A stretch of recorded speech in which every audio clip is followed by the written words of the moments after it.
শুরু করছি। কোষে দেখি 1.2 ক্লাস 8 যে অঙ্কটা আছে 2 এর অঙ্ক। 1 এর অঙ্ক কিছু ছবি আছে, আমরা 2 এর থেকে শুরু করছি। 2 এর অঙ্কটা আগে ভালো করে বুঝবে যে একটি সমবাহু ত্রিভুজের প্রতিটি বাহুর দৈর্ঘ্য 4y + 2 সেমি হলে ত্রিভুজটির পরিসীমা নির্ণয় করতে বলেছে। এখানে আমরা যে ত্রিভুজের যে প্রকারভেদ সেটা হচ্ছে 3 প্রকার। বাহুভেদের ত্রিভুজ হচ্ছে 3 প্রকার।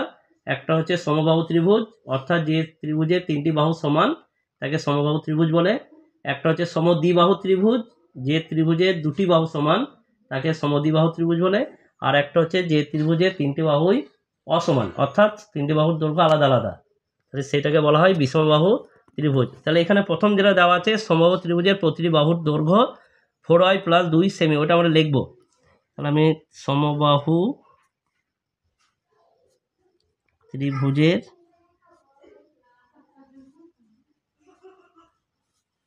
প্রতিটি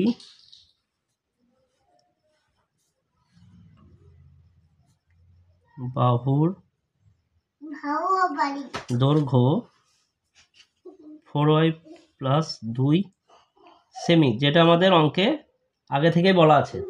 এবার আমাকে এখানে অঙ্কের যেটা উত্তর আছে ত্রিভুজটির পরিসীমা নির্ণয় করতে বলেছে। এবার আমরা ডাইরেক্ট উত্তরে চলে যাব। সমবাহু ত্রিভুজের পরিসীমা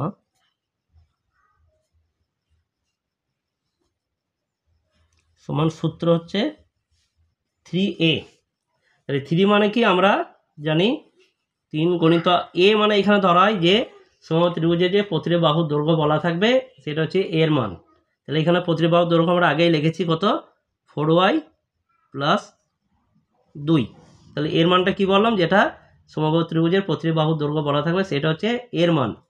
এবার আমরা কি করব, 3 এর সঙ্গে এটা গুণ করব। তাহলে 3 এর সঙ্গে প্রথমে 4y গুণ করলে 3 × 4 = 12y, আর 3 এর সঙ্গে 2 এর গুণ করলে 3 × 2 = 6। এবার যেহেতু পরিসীমা আছে সেই জন্য আমাদের এককটা কিন্তু যা বলা থাকবে সেই এককটাই থেকে যাবে, অর্থাৎ এটাই হচ্ছে এই অঙ্কের আনসার। ঠিক আছে, এরপর আমরা করছি 3 এর অঙ্কটা। তাহলে 3 এর অঙ্কটা আমরা একটু পড়ি নিই। একটি আয়তক্ষেত্রাকার ক্ষেত্রের দৈর্ঘ্য 8x + 3y সেমি এবং প্রস্থ 8x - 3y সেমি, ওই আয়তক্ষেত্রাকার ক্ষেত্রের ক্ষেত্রফল লিখতে বলেছে। তাহলে আমরা কি করব, আমরা জানি আয়তক্ষেত্রের দৈর্ঘ্য প্রস্থ আলাদা আলাদা হয়, এবং আয়তক্ষেত্রের ক্ষেত্রফলের সূত্র হচ্ছে দৈর্ঘ্য × প্রস্থ। তাহলে সেটা আমরা লিখবো আগে। তাহলে যেটা দৈর্ঘ্য প্রস্থ বলা থাকবে সেটা কিন্তু আগে লিখতে হবে। তাহলে আমরা সেটা লিখছি, আয়তকার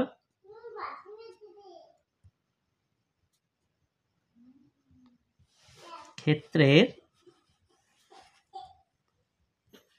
দৈর্ঘ্য 8x + 3y সেমি এবং প্রস্থ 8x - 3y সেমি। এবার আমাদের এখানে উত্তর চেয়েছে যে ওই আয়তকার ক্ষেত্রের ক্ষেত্রফল। তাহলে আমরা এবার সেই সূত্রটা অতএব দিয়ে লিখব। অতএব ওই আয়তকার ক্ষেত্রের ক্ষেত্রফল সূত্র হচ্ছে দৈর্ঘ্য × প্রস্থ। তাহলে দৈর্ঘ্যটা কত বলা আছে এখানে, 8x + 3y, মাঝে আমরা গণিত দিলাম, আর প্রস্থটা বলা আছে 8x - 3y।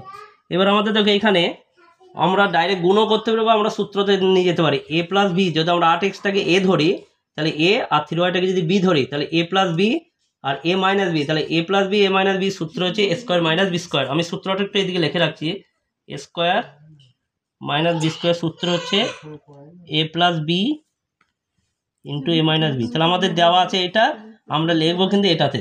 তাহলে এটা দেওয়া আছে, আমরা সূত্রকে লিখবো 8x। তাহলে 8x মানে কি, প্রথমে যেটা দেওয়া থাকবে সেটাকে এ ধরছি, তাহলে a²। এবার যেহেতু এখানে দুটো ডিজিট আছে, একটা 8 আর একটা x, দুটো যদি দেওয়া থাকে অবশ্যই কিন্তু আমরা ব্যাকেট ব্যবহার করব, না হলে কি হবে, আমি যদি ব্যাকেট ব্যবহারটা না করি, যদি এইভাবে লিখি, তাহলে 8 স্কোয়ারটা কিন্তু আলাদা করে বোঝাবে না, শুধু x স্কোয়ারটা বোঝাবে। কিন্তু যদি আমরা ব্যাকেট ব্যবহার করি তাহলে এটার মান কি হবে, আমরা আগে বিশ করে লিখে নিই, তাহলে বি মানে হচ্ছে দ্বিতীয় যেটা আসবে এখানে 3y তার হোল স্কোয়ার। এবার তাহলে এটা যদি করে আমাদের, তাহলে এটা কথা হচ্ছে 8x স্কোয়ার, কিন্তু আমরা এইটা ব্যাকেট ব্যবহার করলে তাহলে 8 স্কোয়ারটা আলাদা করে বোঝাবে, তাহলে 8 স্কোয়ার মানে 8কে 8 দ্বিগুণ, তাহলে 8 8 64, আর এক্স স্কোয়ার মানে এক্স স্কোয়ার। একইভাবে এটা 3 স্কোয়ার মানে 3কে দুবার গুণ, 9 স্কোয়ার 9, আর ওয়াই স্কোয়ার মানে ওয়াই স্কোয়ার। এবার এটা ব্যাকেট দিয়ে আমরা, যেহেতু ক্ষেত্রফল আছে সেজন্য এর সঙ্গে একক যেটা থাকবে তার সঙ্গে বর্গ লাগবে, তার মানে উত্তর হবে এটা বর্গ শ্রেণী। ঠিক আছে।